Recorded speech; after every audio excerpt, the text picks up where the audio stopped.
Missed an episode of your favorite podcast? Choose from over a decade of content in our archives, not just the latest episode. All free at gcnlive.com. This is your call to action. Get prepared, America. Economy, survival, energy, disasters. This is USAPrepares.com. Informative radio, educational radio. Interact now by emailing instructor@USAPrepares.com or text at 434-390-7953. Class, please take your seats. Now, your instructor, Vincent Finelli. Everyone all set? Cocked? Locked? Dr. Shealy, are you blissed? I am blissed. It took me a while to get there, but I'm here.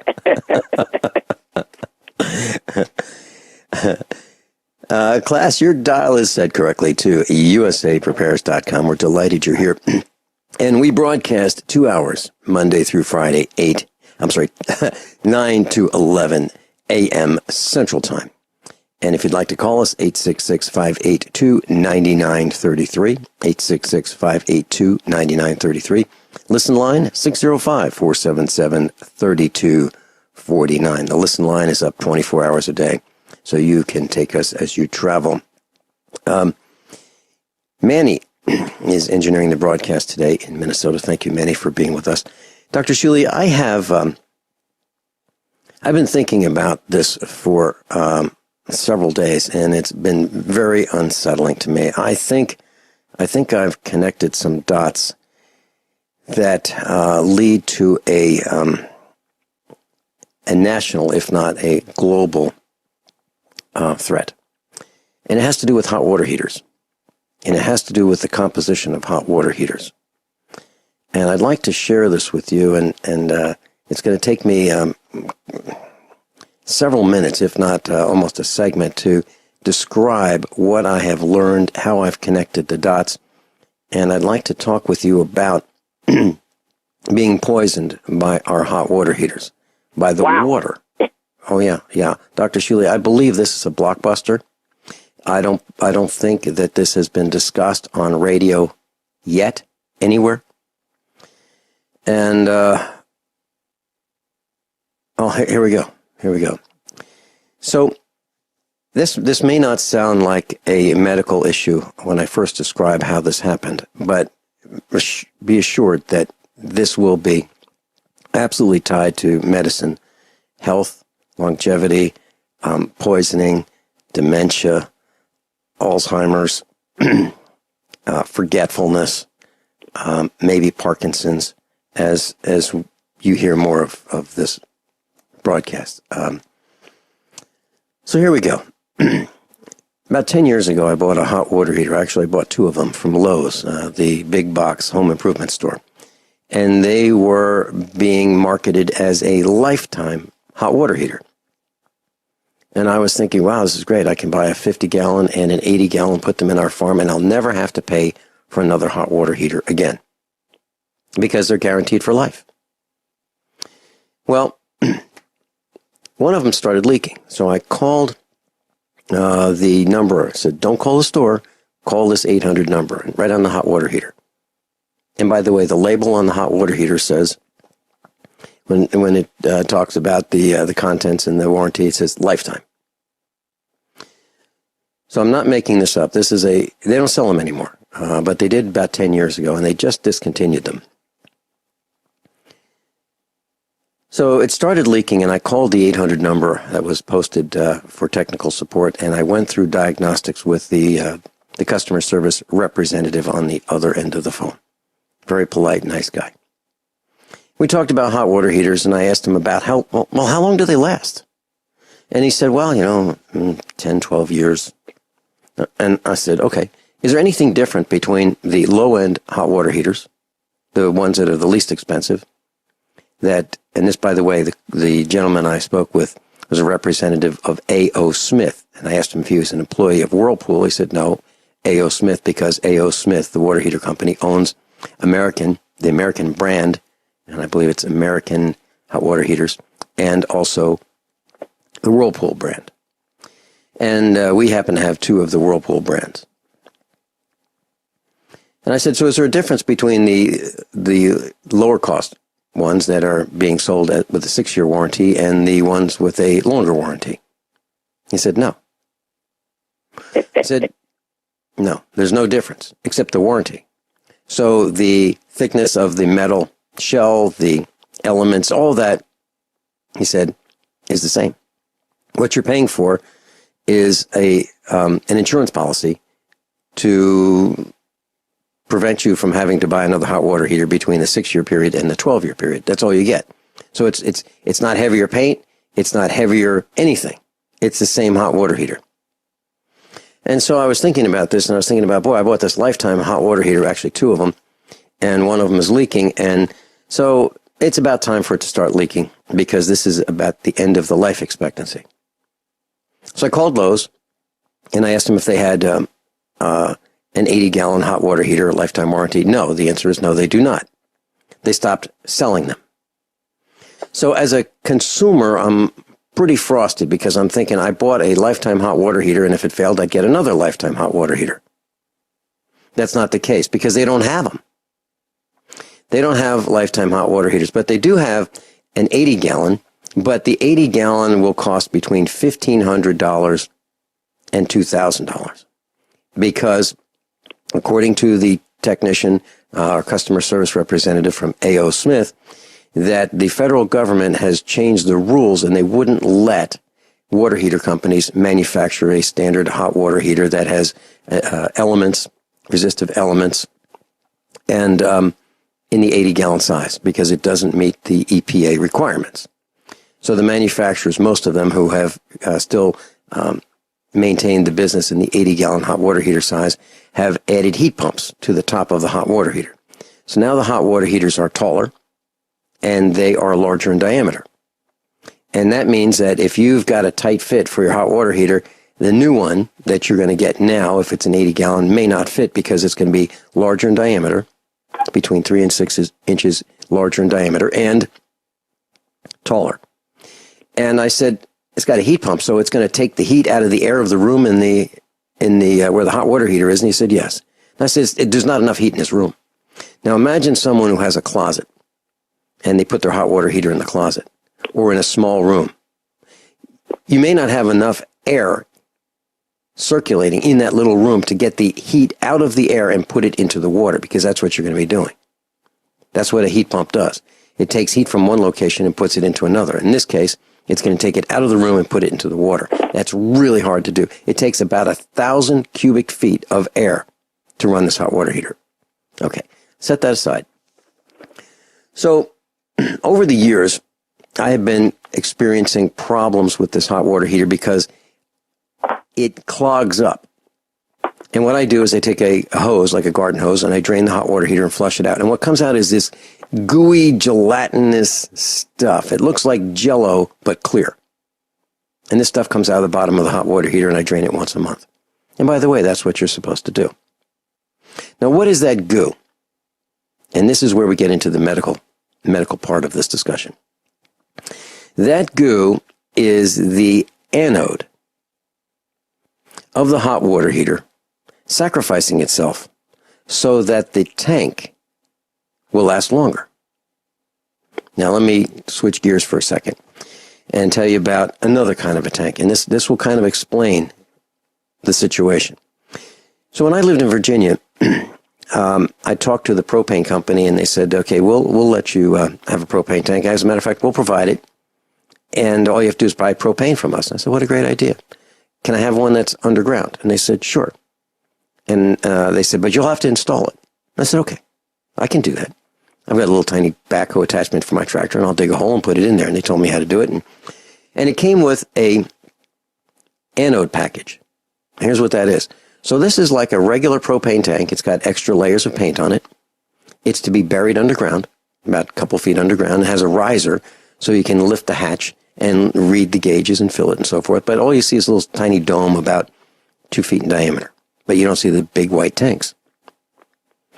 Well, attached to this hot water heater is a heavy copper wire with a bag of stuff. And this bag of stuff is the anode. And it's typically aluminum or magnesium. And so what you do is you attach with a bolt this copper wire with this bag of aluminum or magnesium, or aluminum and magnesium. And it's like, if I were to describe this, I would say it's like a big white sock filled with aluminum and or magnesium. And the idea is that will sacrifice itself in the ground, because that will be buried near the tank. It will sacrifice itself instead of the tank rusting right away. Now, what you're going to end up with is an aluminum or aluminum magnesium compounds polluting the soil right there, right where that bag decays. So you've got that in mind. So now we've created a toxic little area of aluminum or magnesium right near the propane tank. And we did it. We put it there. Why? Because that's what you do. Okay, let's switch back to the hot water heater. The hot water heaters, and I want to refer to this website, and I'll post a link to this when after the first break. And it's called waterheaterrescue.com. And I want to thank those who were involved in writing this post. Waterheaterrescue.com. And if you hear about this and you are part of this website, give me a call or contact me through the email vincent@usaprepares.com, and I'd love to have you on the air. So, hot water heaters. A hot water heater has, we've got them all over. Almost every house has one. Well, a hot water heater has a shell, which would be typically the white steel casing around the hot water heater, and then it's got a hot water heater tank. It has a temperature pressure relief valve. So if something goes wrong and it overheats and the steam starts generating, it won't explode and go airborne, because they have.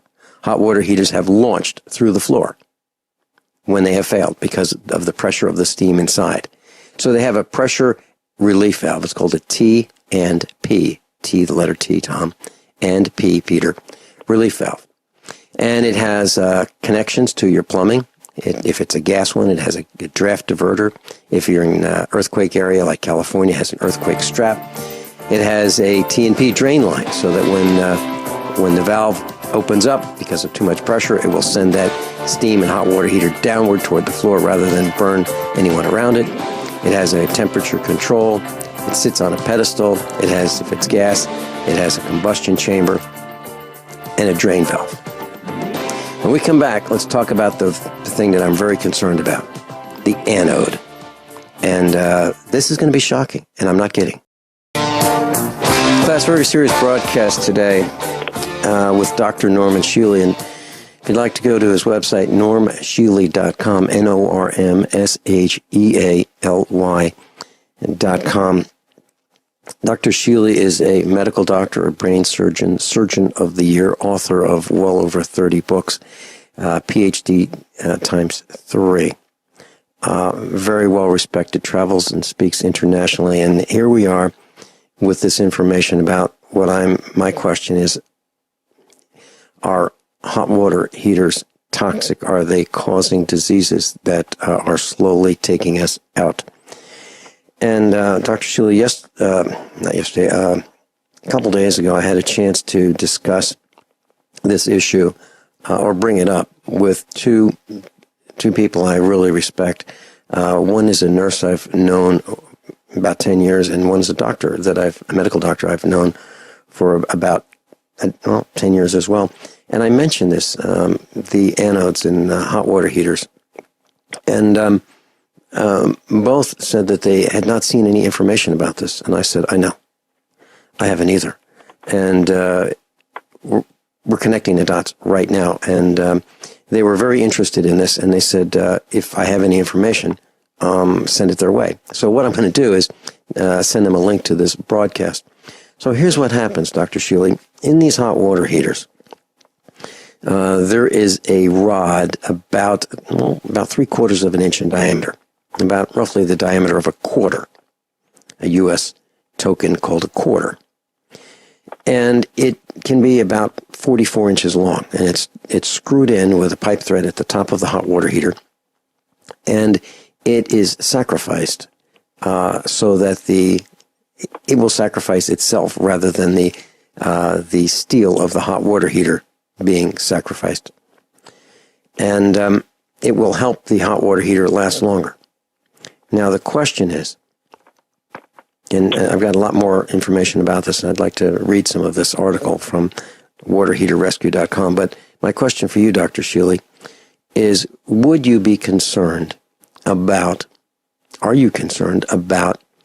metals in water that are sacrificed to make a hot water heater last longer, that have these rods 3/4 of an inch in diameter or so, about that diameter, 44 inches long, that we are bathing in, that we are washing our hands in, that some people, if you visit their homes and they make coffee, they turn on the hot water tap, and water from the hot water heater with aluminum in it from these sacrificial aluminum rods is in the hot water going into the kettle that we're making tea, beverages, coffee, not iced tea, maybe even cook with. So if we're making spaghetti and we say, you know what, let's just turn on the hot water heater and we'll start with hot water and then we'll boil the water and then we'll put the pasta in. I mean, all of these things that we could be doing.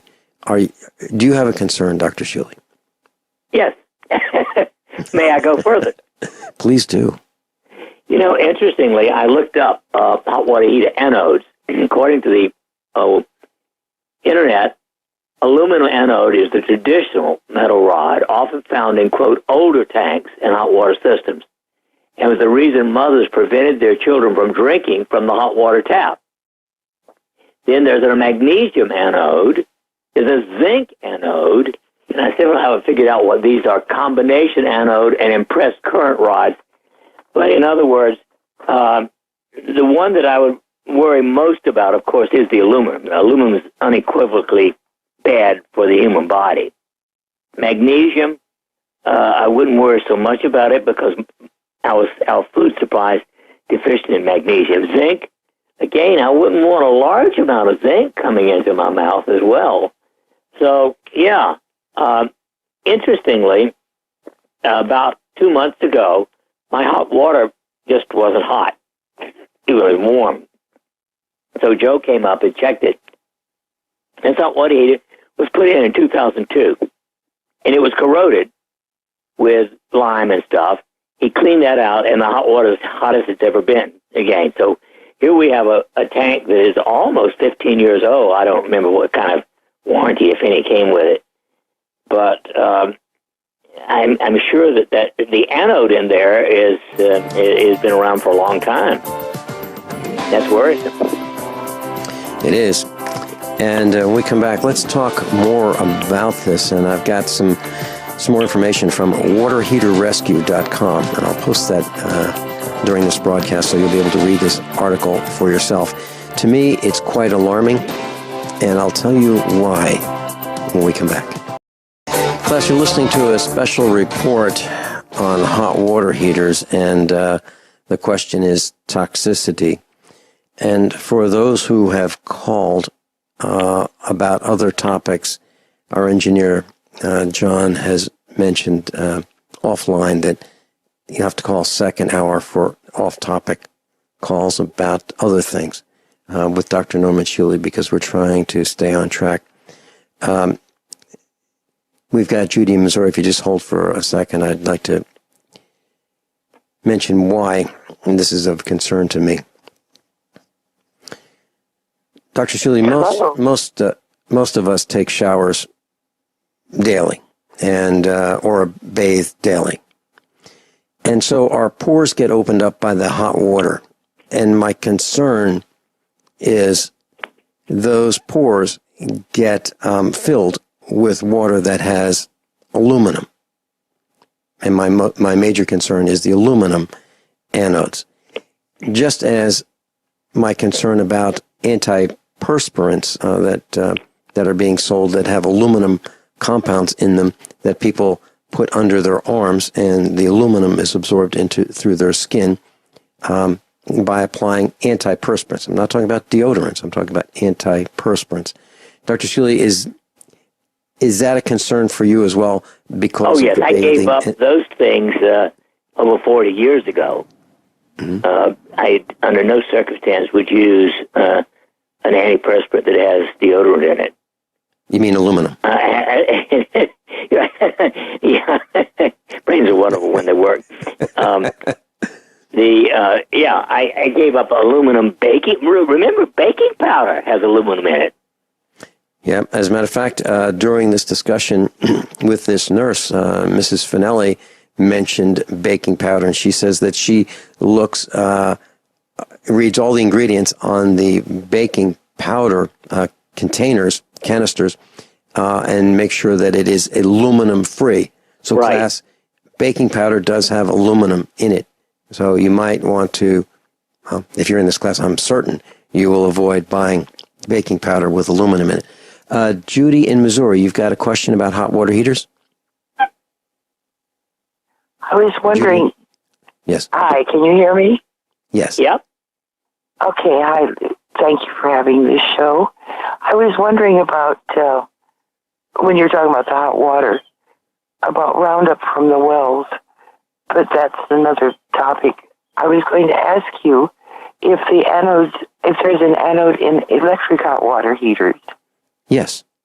Most hot water heaters for the last 6 decades, 60 years, have had some kind of an anode in them, because what the manufacturers have found is that some metals will sacrifice themselves.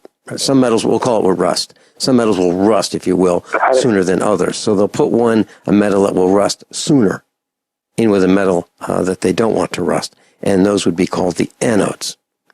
And yes, electric hot water heaters, gas hot water heaters, yes, they do. They do. And how can you, I'm sorry. Okay, you can look at the side of your hot water heater, and it will have a brand name on it. It will have a model number on it. And you can, if it's a General Electric or a Westinghouse or a Rudd or a Whirlpool or an A.O. Smith or a State brand or an American brand, you can look up that brand and the model number, and then you can, in a search engine on the internet, and type in the word replacement anode. And what you'll find out is that will be the replacement anode that you can buy for that hot water heater. And that will tell you that you have an anode in it. Another way is if you look at the top of the hot water heater, there's an end cap at the top of the hot water heater, and it will have a threaded hex nut, if you will, on a pipe threaded fitting, and it seems to go nowhere. It looks like a plug, a metal plug. At the other end of that plug on the inside of the hot water heater is this anode rod. So I am 99.99999% certain that you have an anode in your hot water heater, whether it be electric or gas. And what you'll have to do monthly is flush out that hot water heater. And your hot water heater manufacturer will recommend that you do that. And simply what you do is you hook up a garden hose to a drain somewhere. Where is your hot water heater? Isn't it upstairs, downstairs, in the garage? On the main floor in the laundry room. Yeah. So it's kind of inconvenient for you to do this. So what I'd recommend... Right next to it. You did? Well, okay. Well, it'll be messy, and I'll tell you why. The sink is above the drain on the hot water heater, isn't it? Of course. Yeah. So what you'll do is you'll take a short length of hose, and the water that comes out will be quite warm. What you can do is shut off the electricity at your breaker panel to your hot water heater, and hook up the hose, put it in the sink. You might want to have someone hold one end of the hose so it doesn't take off and go spraying all over the area. And then you open the valve, and you'll see some crud come out. And you may see some gelatinous glue. You may see some calcium flakes. And that's what you need to do, because that is increasing in concentration over time. And they want you to get that stuff out of your hot water heater, both for the thermal efficiency as well, and they don't really talk about this, the toxicity.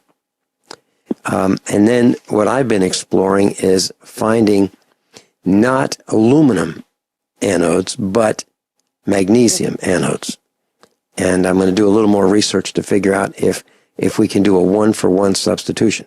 So if anyone has an aluminum anode, it sounds like Dr. Shealy and I are saying, don't do that. Get rid of that darn thing and replace it with a magnesium anode if one will fit. Is that your thought, Dr. Shealy? Absolutely. And, of course, I don't want to forget the fact that if you live in a city, you have two other poisons in your water already, fluoride and chlorine. Right. One of Dr. Shealy and Judy, one of our instructors, I got a call from his wife. I really love this guy. And he's a senior citizen. And she was telling me that he will make tea with hot water right out of the faucet. He'll start with that. And I said, no, you can't do that. Absolutely, you got to stop that. And so he did.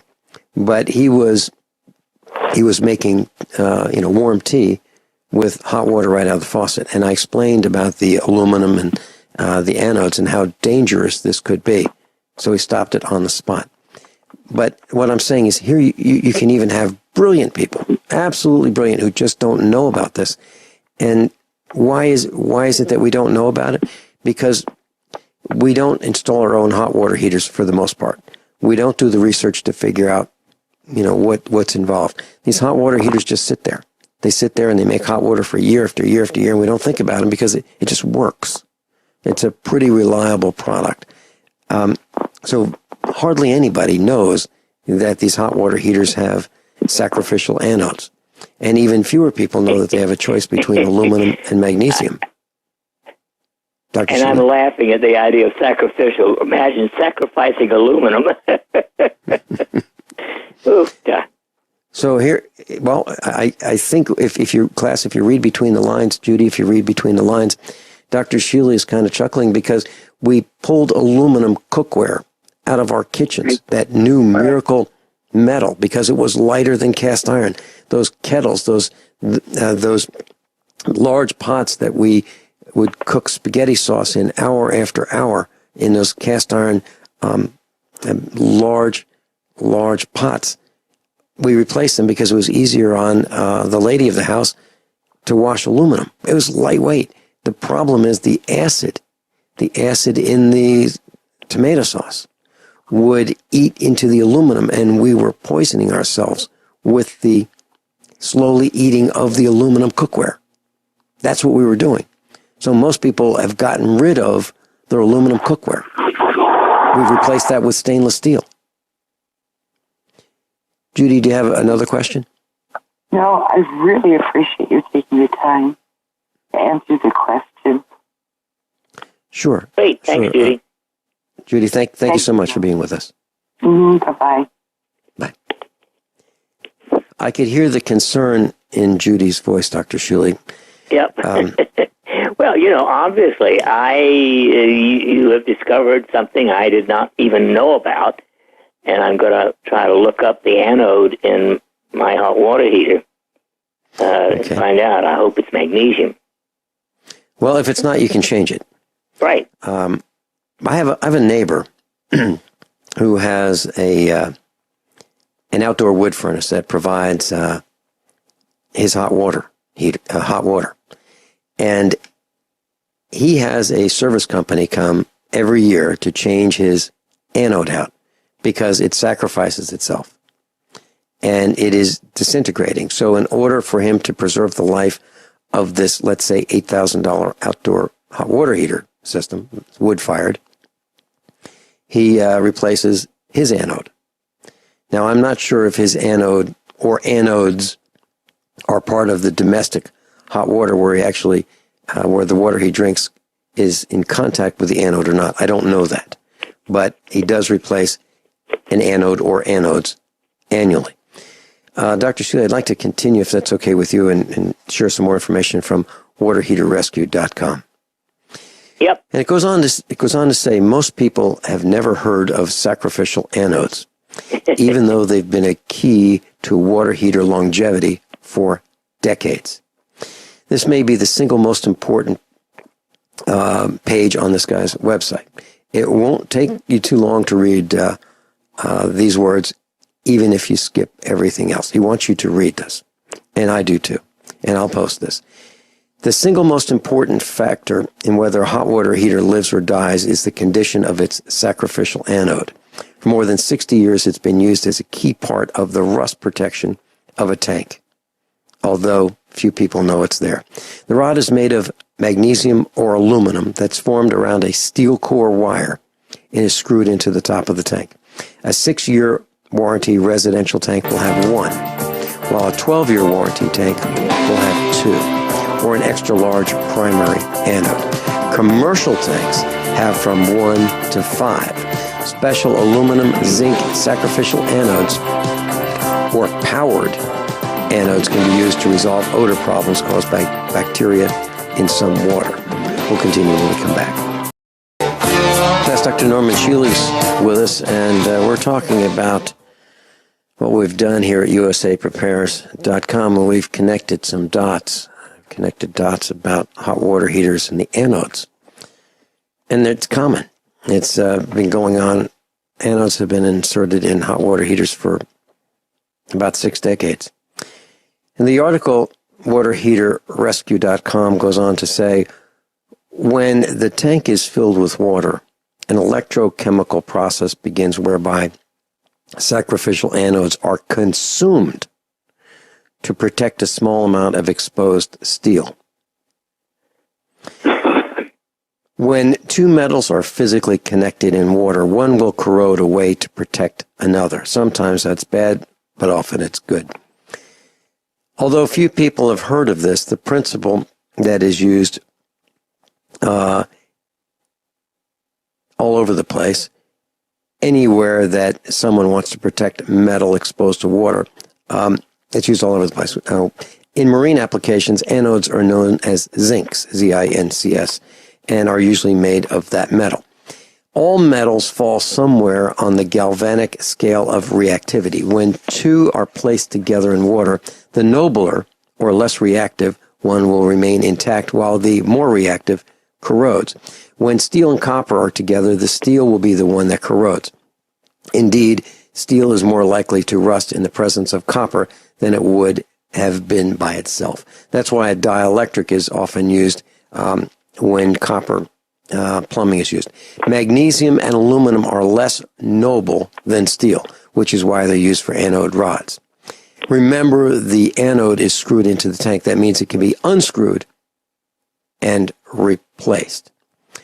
Goes on to say that the sacrificial anode's life depends on the quality of water, the amount of use the tank gets, the water temperature, and the quality of the tank, meaning how well it was constructed. When salt is added to the water, as in softened water, anodes corrode more quickly. Water softeners help reduce... Wow. And water softeners are all over in our neck of the woods, Dr. Shealy. So the problem is the anodes. The anodes self-destruct, sacrificing themselves. And it says, here are the key points. If you're contemplating adding an anode to a new tank, make sure that both rods are of the same metal. Otherwise, the magnesium rod will be consumed more rapidly in the presence of an aluminum rod, and you won't get a long life. How do you tell them apart? Here's the key. In nearly all cases, an aluminum hex head will be flat on top. That's if you look at the top of the hot water heater, it'll be flat on top, while a magnesium rod will have a bump. And that's shown in a photo, which will be linked on the website, usaprepares.com. The bump it may be the magnesium. No bump, probably aluminum. And it says that there's an exception to what's being used. RUD, RUUD/Richmond, and General Electric hot water heaters made before 2015. Let's see. Say it this way. Rheem. I'm trying to figure out which. Okay. The size of the bump may vary, but bump, magnesium, no bump, probably aluminum. And that said, the latest shipment of aluminum zinc anodes we bought had hex heads with bumps. So what's happening is it's a little confusing, whether it's, you have a bump on the hex head or not, whether it's aluminum. It says that Rudd, Richmond, and General Electric's, I can't tell what he means by this, Rheem always uses magnesium, even though there's no bump on top of its anodes. Oh boy, total confusion. Absolutely, total confusion. And but here's I guess the most important point. As to other brands, as far as we know, American, Whirlpool, Maytag, American brand, Whirlpool brand, Maytag, always use aluminum rods. Big problem. Big problem. So, check yours out, and you may want to swap it out with a magnesium. That's what I'm going to do. I'm going to buy magnesium rods and replace the aluminum ones that came in the Whirlpool. Lifetime guarantee that's not longer supported with magnesium. I'm going to do that. Dr. Shealy, your thoughts before we go into break? Right on, mate. I guess you're going to ask your guy that question. And, it'd be interesting to find out if he actually is aware that there are two different types of rods. He probably is. Dr. Shealy and I'll be right back. During the break. Yep. We'll be right back with more USA Prepares. Everyone all set? Cocked, locked. Here we go. Hour number 2 of USAPrepares.com. During hour number 1, we're doing a special report on hot water heaters and the anodes that are generally constructed of aluminum and how they are toxic and why you should be concerned about them. And I have not yet posted the link, but I will during this hour of the broadcast. Dr. Shealy, the website, waterheaterrescue.com, continues on why we don't like aluminum anodes. It says, water heaters typically come with magnesium or aluminum anodes. We prefer magnesium. We dislike aluminum for a bunch of reasons. Those are, first off, aluminum being lower on the galvanic scale than magnesium produces less driving current between the anode and the cathode. In this case, the tank is the cathode. We think that this means that it doesn't do as good of a job of protecting the tank, especially in softer waters. Second, it produces about 1,000 times the original volume in corrosion byproduct, which most falls into the bottom of the tank as a sort of jelly and adds to the sediment buildup there. Third, the gunk occasionally floats out of the hot water port, appearing as a cottage cheese-like substance, clogging aerators and filters. Fourth, the rod actually expands as it corrodes so that it's hard or maybe impossible to remove after a few months of installation because its diameter is bigger than when it was installed. Fifth, along with that, it has a tendency to split off the core wire so that chunks fall to the bottom of the hot water heater where they stop being an anode and start being junk.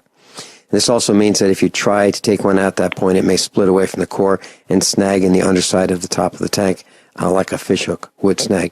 Sixth, the buildup of the sediment on the bottom of the gas heaters encourages noisy operation. Some people can hear their hot water heaters loud and clear at night, which is not helpful for those wishing to sleep. Seventh, there's a little booklet, The Danger of Food Contamination by Aluminum, by Dr. R.M. LeHunt Cooper, and it details the nasty things that aluminum does to the body. The liver, the brain, the kidneys, the spleen seem to be the main repositories, with nervous tissues holding the most by weight. It was written in 1932. Modern plumbing allows some of the water that came in from the heater to be used as cold water. It doesn't matter if magnesium is used in the heater. Eighth, if you find yourself ground zero in a disaster, and the water main is broken, the last thing you want to think about is drinking heavily aluminum-laden water. So, all that being said, it's an extreme concern to me. John, do we have Laura on the line? Okay, let me put Laura on. Laura, welcome. You're on with Dr. Norman Shealy. Thank you. Is it okay if I say who you are, that I know you? Yes, you can. Dr. Shealy, Chemistry 101 at the university in the 70s. I was getting my glassware. I went to one of these lab tables with a sink in the middle and two stools, and I put my books at an empty lab table. I was a freshman, and I went to get my glassware. I came back, and there she was, the most beautiful girl in Chemistry 101. And she still speaks to you? Yes, she does. Amazing, isn't it? We've stayed in contact for all these years since Chemistry 101. Our families know each other, and we live over 1,000 miles apart. But Laura, is it true that you checked the internet to see if I was arrested because you hadn't heard from me? Yes, I did. I worry when I don't hear. True friendship, Dr. Shealy. Laura, do you have a question or questions for Dr. Norman Shealy? Yes, I do. One of my daughters has recently become a vegetarian, and I don't think a very well-informed vegetarian. So I was wondering what supplements you would recommend for somebody who really hasn't looked into, what essential things they might be missing, that they should supplement their diet with. I'm going to be my Sagittarian self. The best supplement she could have is meat. But I know the fetish of vegetarianism. Well, first of all, she must take B12. Okay? She will die sooner or later from lack of B12 if she doesn't take it. And she should get methyl, M-E-T-H-Y. Well, you're the chemist. Methyl B12. That's at the top of the list. Now, nutritional yeast is a good supplement for someone who's a vegetarian. Of course, I don't like to tell them, when I was in college, yeast was still considered of the fungus family, although it has its own, place now. But I still think it's a living organism, but so are vegetables. Now, what kind of yeast did you say? Nutritional. It's called nutritional yeast. Okay. A heaping tablespoon of that a day could also be useful. Okay. Ideally, there are vegans who eat nothing from the animal kingdom, and then there are lacto-ovo vegetarians who will eat eggs and dairy products. Yes, and those eat eggs people and will be dairy. okay, because they can get a quality protein out of dairy and eggs that you cannot get out of vegetables. The number one amino acid missing from vegetables is taurine, which is the most common amino acid in our entire body. Wow. And so I urge her to consider eating dairy products and eggs with her vegetables. Okay. Good. Thank you very much. Oh, you're Laura, welcome. what was the impetus for this? Why did she want to become a vegetarian? What happened? What? In a class, they showed a movie about slaughterhouses, and it just, turned her against it. But it just seems to me like she's always a little sick, never feeling quite right. And I want to make a burger or something for her, but I think it was the sentiment that got her to not eat meat. She saw a movie or a video about a slaughterhouse? Yeah, in a class that she took. Mm-hmm. And how old was she at the time? Probably 20, 21. An impressionable age. Sure. So it kind of got to her. I'm just worried that she's not getting everything she needs. And I certainly am going to supplement with the B12. I didn't even think of that. Wow. Dr. Shealy, I don't know a way around this. Dr. Shealy is a farmer. I'm a farmer. And we're surrounded by death on the farm all the time. Right. We have dead cows, dead chickens. And then the dogs will find animals that they think are invading their home, and they'll kill them. And then the cats want to kill the birds and the mice. So right. we've got dead you bodies here all the slaughterhouse time. of your own. Yeah, we do, and Dr. Shealy does as well. But it's something that's very difficult to get used to, and And just killing a cow for meat is tough. It's difficult. It's difficult for us. We don't want to do it because a lot of these cows have ear tags and they have names, and we don't want to eat 56 or 28 or 112. Right, buttercup or something. Yeah. Oh, yeah, that's right. That's right. And some of the cows actually have one or two word names. So you're right. They're family, and it's difficult. But I don't know a way around it. I really don't. Right. And I wonder if that video could be a little more tastefully done, or was it done for shock value? And if it were done for shock value, it seems to have worked. Right. That's what I think. It was an environmental course. He also talked about all kinds of cleaners being natural. And in some cases, you need something a little more powerful to clean with. You mean like chlorine? Well, maybe some bleach or something. That's what I mean. Yeah. Yeah, she's, composed all this stuff now. Wow. So I think I'll suggest those B vitamins. I think that's really going to help.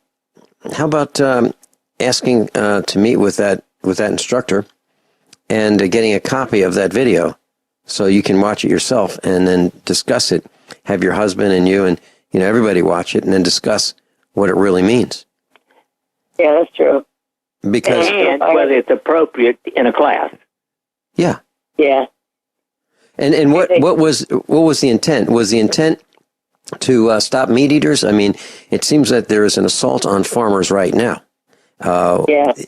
It's being alleged that we farmers are polluting the air, we're polluting the water, we're just a blight on society. Please pass the steak sauce. I mean But we need to, yeah. Yeah. We are under attack, and maybe that's just one more prong of the attack to reduce the demand for meat. And in your daughter's case, it's absolutely working. However, Dr. Shealy, we've been eating meat for a long time. Well, I've been eating it for 84 years, and I'm not going to stop. Right. I was the last time we had dinner together. You were eating meat, and we all were. Dr. Shealy, do we absolutely positively need to eat meat in our diet in order to survive? Personally, I think up to 20% of our food should be meat and dairy and eggs, period. Okay. And I honestly believe that good, properly raised meat is better for you in many respects than vegetables. Now, you've got to have the vegetables and the fruits, but you do need a good quality protein, and vegetable protein just doesn't make it. Yeah, you're right. Laura, would you like to hold and continue this discussion? Well, I think I answered my question. Okay. Very good. It's always great hearing from you. Thanks. Thank you, Laura. Dr. Norman Shealy's with us. NormShealy.com. NormShealy.com. Dr. Shealy, during the break, I called Laura at home, and I asked her if she would like to call back and talk to you about something that she's personally dealing with, a disease that I think warrants some discussion, and maybe you can be of help to her. Laura, I'm glad you're back. Hi, Laura. Tell me about it. I have Parkinson's disease. You have what? Parkinson's disease. I'm still not getting the word. It's like Parkinson's disease. Oh, Parkinson's. Sorry. My hearing must be off more than usual. I heard a theory before that it was caused by prions, like infectious proteins. Right. But my neurologist says he thinks it's hereditary. Well, I don't know of anybody else in the family. 90% of so-called hereditary diseases are also epigenetically influenced. In other words, poisons in the environment certainly aggravate it. The evidence is, to me, overwhelming that insecticides and pesticides like Roundup are significantly related to increased risk of Parkinsonism. Wow. Now, if it's early, I have had very good success using earth and crystal bliss. I've got one woman, I just saw her a couple of days ago, who for over a year has had her treatment totally controlled. Wow. By using earth and crystal bliss. Now, do you need, along with that, the regular Parkinson's medication? It can be taken with the medications. This lady had not been started on medications because hers was at an early stage, but there's no harm in using it with medications. Right, good. Okay, good. Laura? Also, interestingly, and I've never seen enough people to do a study on it, but Saul List, who created a cranial electrical stimulator currently sold as Fisher-Wallace, and a physical therapist, a friend of his, did a lot of patients with Parkinson's, and they found that even 20 minutes of cranial electrical stimulation with what's now the Fisher-Wallace would markedly reduce the rigidity of Parkinson's. Yeah. Huh. That's interesting. Laura, when did you find the first symptoms, and can you share with us what they were? Sure. Several years ago, I noticed that my writing was getting very tiny, and kind of an awkwardness with my good hand, and a stiffness. And I wrote it off as, getting older, getting fatter, whatever, until I was handing one of my daughters something, and she said, "Mom, your hand is acting funny." And that's when I realized it wasn't just, something that I was experiencing. So as soon as she said that, I went to the doctors, and it took quite a while. They had to do a DAT test on me, like a certain kind of brain scan to figure out that that's what it was. And right now I'm pretty well maintained on medication.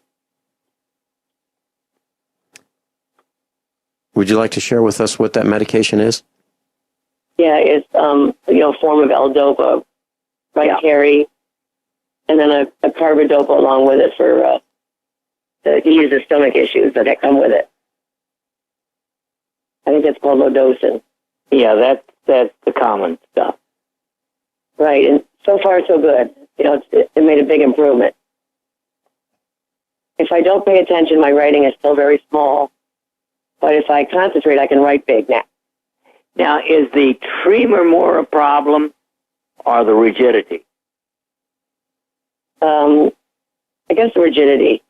Yeah. Now, way back in the dark ages of about 1967, I did a study that was published on the use of Simitrel to improve the rigidity of Parkinson's. Simitrel was introduced as an anti-flu virus during the Asian flu epidemic back in the 50s. Is that Tamiflu now? I'm sorry? Is that called Tamiflu now? I don't know, because I am one of the world's least drug-oriented physicians. Well, all I know is it was called Simitrel Vid, and I will look it up and see on the internet. My doctor put me on Tamiflu to begin with. Yeah. Tamiflu. It didn't do anything to me, but he said it does help a lot of people. Laura, I imagine that's what you're talking about.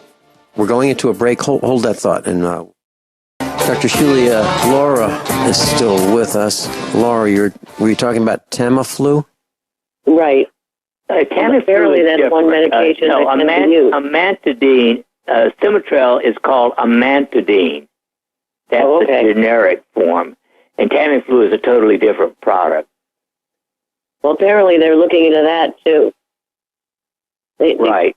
They found some patients have success with Tamiflu.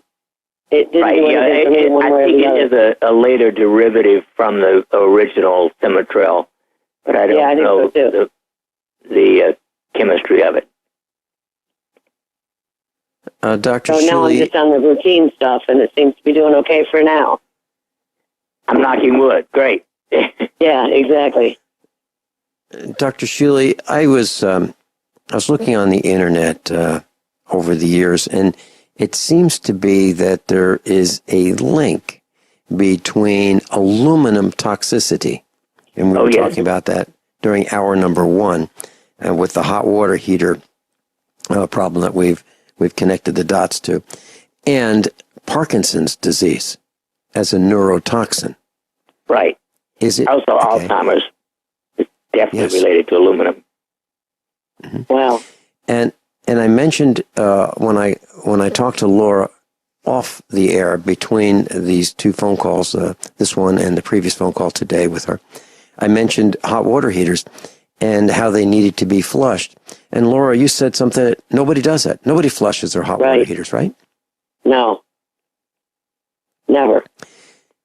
By the way, I looked at mine. It's a Jacobson made by Reams, and it says, quote, the heating element is stainless steel. Right. And on the anode, it says our anodes last later because the heating element is stainless steel. But I couldn't unequivocally tell whether it also had magnesium. Right. And I'm doing some research on another brand of hot water heater manufactured by Westinghouse. And Westinghouse offers one in the 80-gallon size that is, they say, stainless steel. So maybe if it's stainless steel, it does not need an anode. And I'm going to do some more research, and I'll report on that, over the next couple of weeks as I learn more.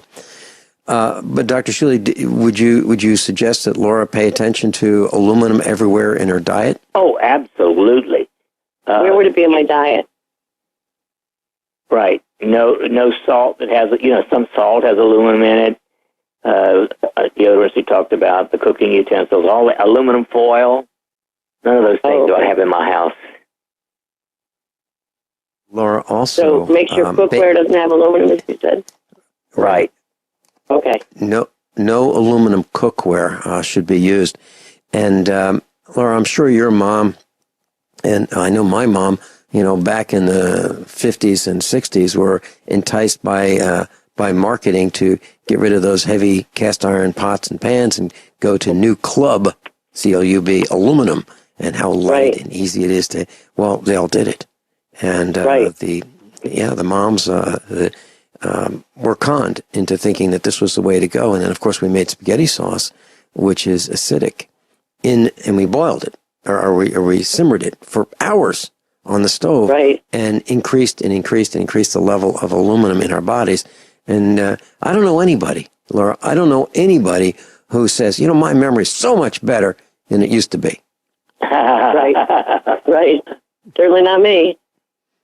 Well, so if you're experiencing those symptoms, and if you're experiencing the Parkinson's symptoms, why don't you have your husband flush that hot water heater? And I'll also post a link on the website about how to do that.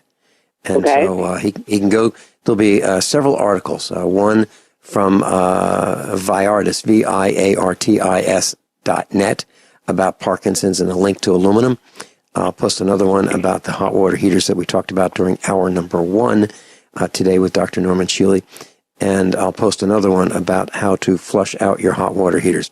And Dr. Also, Shealy, isn't aluminum in deodorants and things too? Dr. Shealy? I'm sorry? Isn't the aluminum in deodorants and things like that? Well, yes, the antiperspirants. I gave those up over 40 years ago. Okay. Laura, so there are two classes of no stink. And one of them is an antiperspirant, and the other is a deodorant. Generally, antiperspirants stop perspiration, and they clog your pores with aluminum. And so a lot of people use these and think, what a great way to go. Actually, I'm concerned about the toxicity of it, and Dr. Shealy expressed the same thing. So if you're going to use one of those underarm type products, a deodorant would be preferable in my opinion. And as a matter of fact, there's a product called Nixall, Nixall. It's available in quarts and gallons. We have no financial relationship with Nixall. I don't anyway. And Nixall will act as a deodorant, so you can spray that under your arms, and it works really, really well. Okay. So Dr. Shealy, are you concerned about those antiperspirants with Oh, aluminum? absolutely. As well? There's even some slight suggestion of increased risk of breast cancer in women. Wow. Do you think So that's because they clogged up pores and things? I'm sorry? They're toxic. Do you think that it clogs up pores and that's why it's dangerous, or just the substance itself? The substance itself. It's just poison. Yeah. Okay. Laura, I don't mean to be personal, but I'd like to ask you this question. If you don't want to answer it, don't. Okay, just say, no, Okay. I'm not going to tell you. In your household, would you say that more people use a shower or a bath? Shower. Okay. And here's why I'm asking. Does everyone shower or do some bathe? All showers, pretty much. Okay. Here was the question. Here's where we started this discussion with Dr. Shealy over an hour and 40 minutes ago, this broadcast. It was about hot water heaters and the toxicity of the aluminum. And my question originally for Dr. Shealy was this. If we are in a shower or bathing or washing our hands with warm water, that opens up our pores. We know that. Then if we have the toxicity of the anodes that are aluminum and they are sacrificing themselves, meaning being dissolved into the water at higher concentrations than if they weren't there, being dissolved into the water, do those aluminum particles get into our pores and are we poisoning ourselves? That is really the question. Dr. Shealy, can you answer that?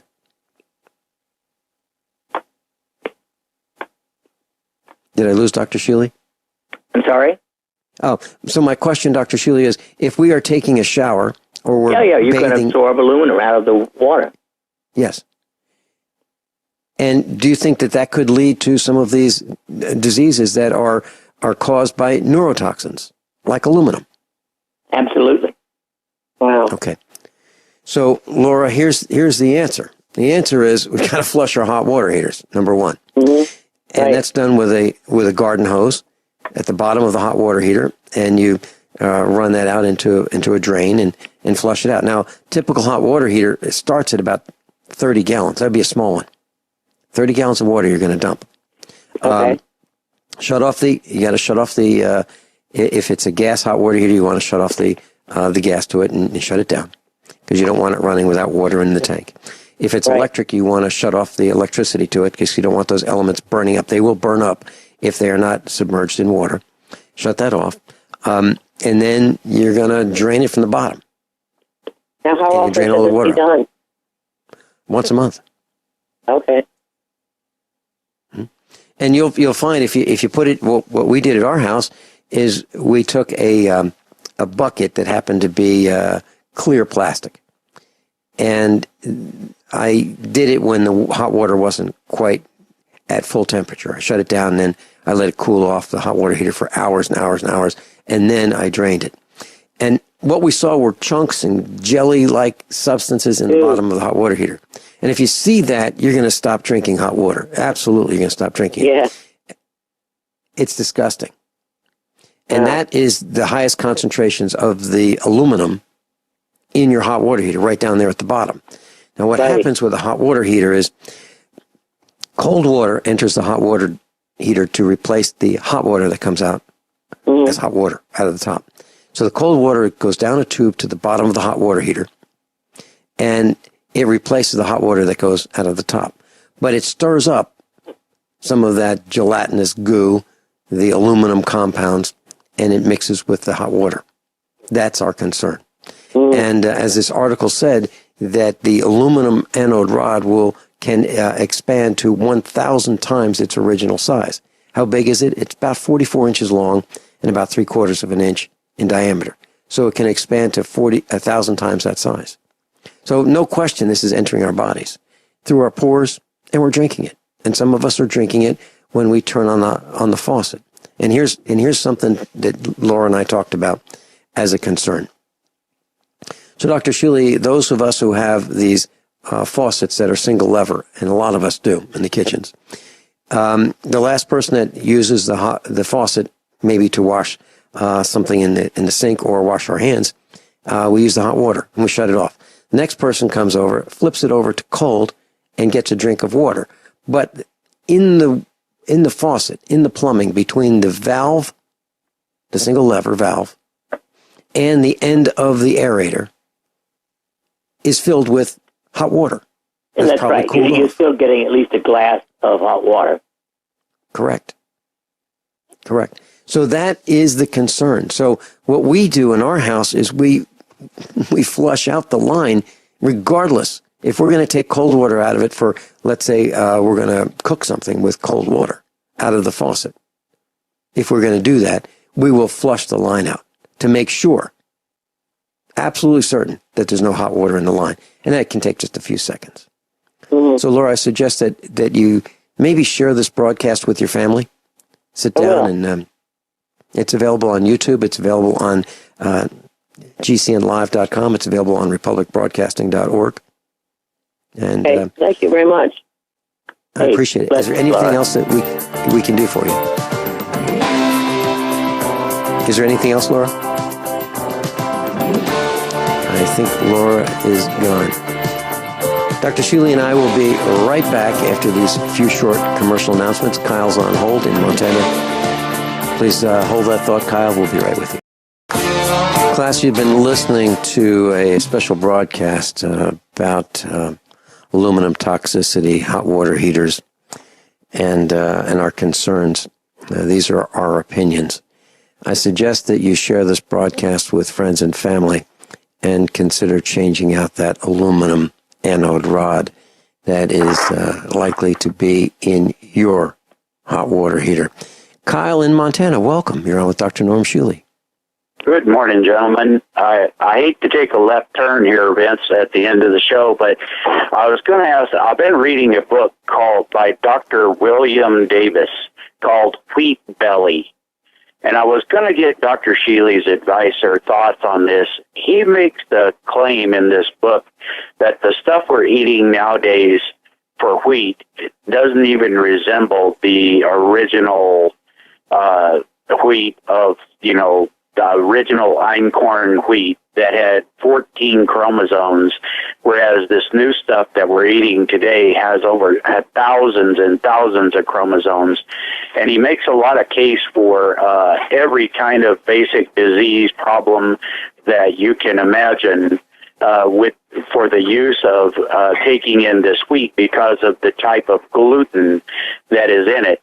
And I was wondering, a couple of questions. Number one, Dr. Shealy, have you ever read that book called Wheat Belly? I have read it, and I know Dr. Davis myself. And do you agree with him? Absolutely. I gave up wheat almost 11 years ago.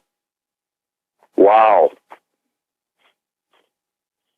Because he makes the case in there that, almost every disease you can name, from arthritis to cancer, is amazingly related right back to the lack of the original chromosome, the undigestibility, I guess, of this new stuff we call wheat. He's right on. And, of course, in addition to that, Monsanto has poisoned it with Roundup. Yep. So that's a double whammy. Yeah, I'm reading this book, and I'm just absolutely floored. So I thought I would get your opinion on that, and so I appreciate that very much. It's a good show, Vince, as usual. I got to tell you again, just as a matter of maybe positive reinforcement, just listen to all of the people that call in with some of the subjects you bring up. Your show is incredibly important. Well, Kyle, I appreciate that. I really do. What we do at USA Prepares is we're just a bunch of guys and gals who don't take direction very well, that look up, look down, look around, and say, wait, that's not the way it used to be, or that's not right, or something doesn't feel right, something doesn't fit. We connect the dots, and then we report on it. And we try to report on it with fact, and then we present our opinions. And that's what we do.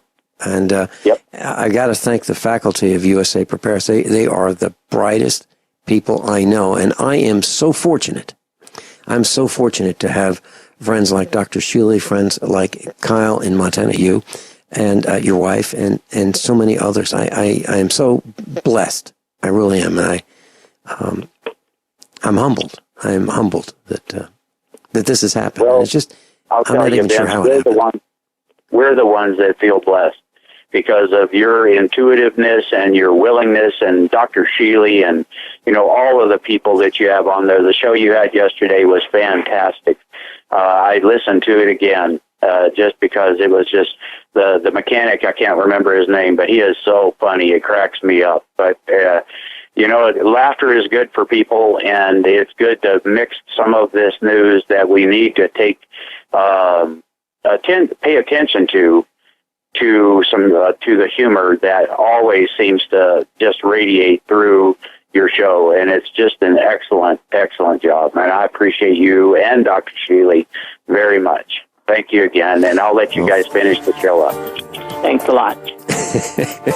Thank you so much, Kyle in Montana. Well, Dr. Shealy, that's 2 hours, and we spent a large portion of it talking about the toxicity of aluminum and hot water heaters. And I'll bet you there are a bunch of people who will remember this broadcast by saying, I'm glad I heard about that. I'm going to check into it. And they're going to talk about it with their friends and family about hot water heaters and how they've been poisoning us. At least that's our opinion. For over 60 years. The link will be up on the website. Dr. Shealy, thank you so much for being with us. Class above all, honesty and integrity. What happens next is up to you.